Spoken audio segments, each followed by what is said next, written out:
পরম পুরুষ শ্রী শ্রী রামকৃষ্ণ থেকে পাঠ করছি। শরীর ভেঙে পড়েছে গদাধরের। এর কারণ হয়তো ইন্দ্রিয় নিগ্রহ। নিবৃত্তির কাঠিন্য থেকে যদি ক্ষণিক মুক্তি পায় তাহলে হয়তো সে একটু সুস্থ হতে পারে, কিন্তু সরাসরি প্রস্তাব করতে গেলে মুখের উপর প্রত্যাখ্যান করে দেবে গদাধর। এ একেবারে দিবালকের মতো স্পষ্ট। তাই গোপনে ফাঁদ পেতে তাকে বাঁধতে চাইলেন মথুরবাবু। শহর থেকে দুটি পতিতা মেয়ে নিয়ে এসে দক্ষিণেশ্বরে গদাধরের ঘরে পাঠিয়ে দিলেন চুপি চুপি। গদাধর মুগ্ধের মতন তাকিয়ে রইল তাদের দিকে। সরল আনন্দে উচ্ছ্বসিত হয়ে বলে উঠল, মা, মা এসেছিস? বলেই তাদের পায়ের তলায় লুটিয়ে পড়ল। ওরা তখন পালাতে পারলে বাঁচে। আরও একদিন চেষ্টা করলেন মথুরবাবু। গদাধরকে নিয়ে কলকাতায় বেড়াতে গেলেন। মেছুয়া বাজার স্ট্রিটে থামলেন এক বাড়ির কাছে।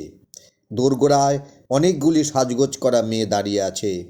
একটি ঘরে তাদের মাঝখানে গদাধরকে ছেড়ে দিয়ে পালিয়ে এলেন মথুরবাবু।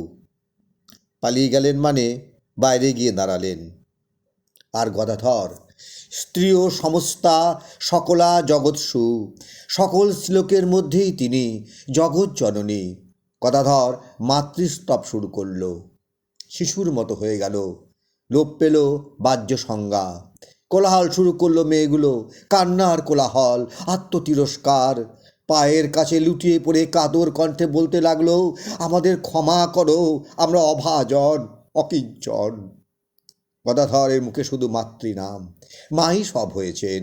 রাজেশ্বরী হয়েছেন, আবার পণ্যাঙ্গনাও হয়েছেন। গোলমাল শুনে উকি মারলেন মথুরবাবু। দেখলেন সম দম শৌচ মৌনের সৌম্য প্রতিমূর্তি গদাধর। সেদিন তিনি যা একবার দেখেছিলেন তাই, ধূমস্পর্শহীন প্রজ্বলিত বন্যী। মেয়ের দল মথুরবাবুর উপর ঝাঁঝিয়ে উঠল। আপনি বাবাকে এখানে নিয়ে এসেছেন, এই আস্তাকুড়ের মাঝখানে? আপনার কি কোনো কাণ্ডজ্ঞান নেই? লজ্জায় ম্লান হয়ে গেলেন মথুরবাবু। গুরুপ্রাপ্তির গরিমায় অন্তরে লাল হয়ে উঠলেন।